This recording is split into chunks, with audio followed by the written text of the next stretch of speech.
जेठानी बनी देवरानी की सास। रूपा, आज से नवरात्र शुरू हो रहे हैं। मैंने पूजा का सारा सामान मंगवा दिया है। तुम पूजा की तैयारी कर लो, पहला दिन है तो आज सब एक साथ पूजा करेंगे। जेठानी शानू ने कहा तो रूपा पूजा की तैयारी करने लगी।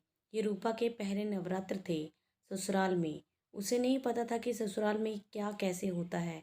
उसने जेठानी से पूछा तो शानू ने कह दिया कि तुम अपने हिसाब से कर दो।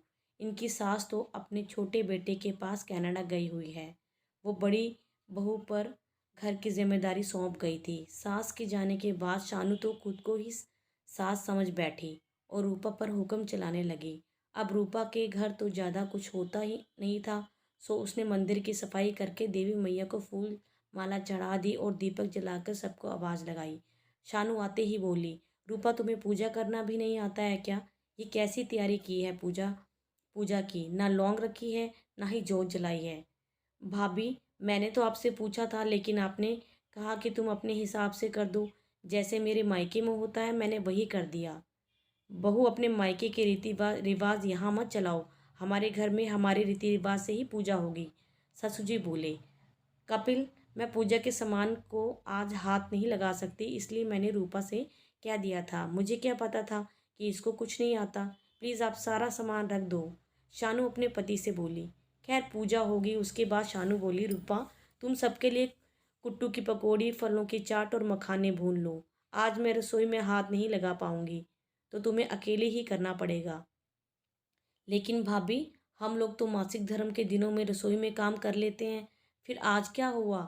अरे, नॉर्मल दिनों में तो कर लो, लेकिन आज व्रत का दिन है, सबका व्रत खराब हो जाएगा। तो भाभी, आप सुबह जल्दी बता देती तब। अब इतनी जल्दी सबके लिए इतना सब कैसे बनेगा? और मुझे नहीं लगता व्रत के दिनों में रसोई का परहेज करना ठीक है। तुम्हारे बस की बात नहीं है तो बताओ, मैं पापा जी को कह देती हूँ कि रूपाली खाना नहीं बना सकती। आप लोग फल से काम चला लेना। शानू को तो बिल्कुल भी उसकी बात नहीं सुननी थी।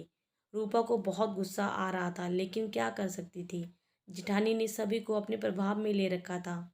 शानू पूरे दिन कमरे में आराम करती रही और रूपा को व्रत के दिन भी 10 मिनट का आराम नहीं मिला। सुकून से चाय भी ना पी सकी। उसे बहुत बुरा लग रहा था, लेकिन पति को कुछ कहने का भी कोई फायदा ना होता। सास यहाँ होती तो शायद बात कुछ और होती। ये तो जेठानी ने अपना ही नियम बना लिया था। खैर, नवरात्र तो 9 दिन चलते हैं। 5 दिन तक आराम करने के बाद छठे दिन शानू ने रसोई में हाथ लगाना शुरू किया। इन 5 दिन में सबके लिए फलाहार, 2 वक्त की पूजा, सारे काम करते रूपा की हालत खराब हो गई थी। फिर भी ये सोचकर तसल्ली कर ली कि शायद उसकी परीक्षा चल रही है। खटखट हुई तो रूपा ने हड़बड़ा कर दरवाज़ा खोला। रूपा, तुम अब तक सोकर नहीं उठी हो?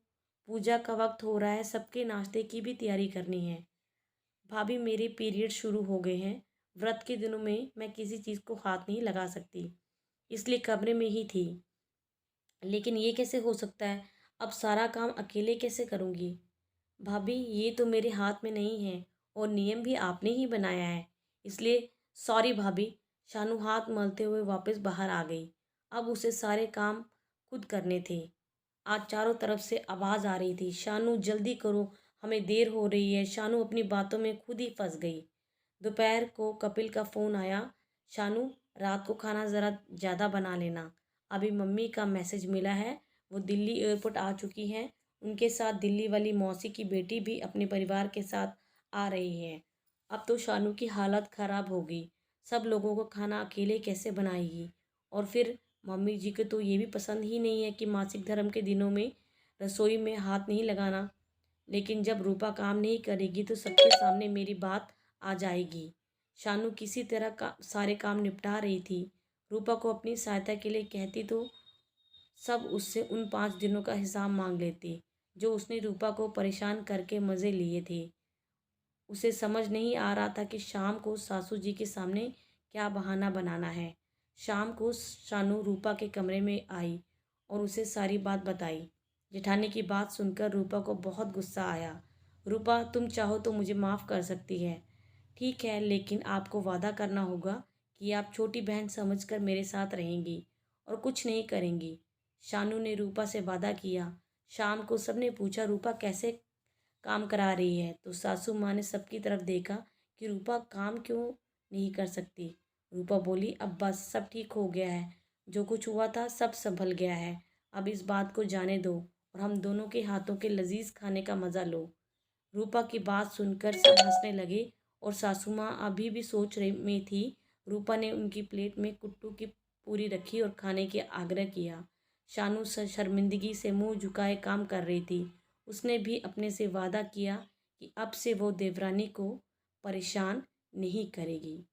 अगर आपको ये कहानी अच्छी लगी हो तो प्लीज़ सब्सक्राइब माय चैनल और लाइक माय चैनल।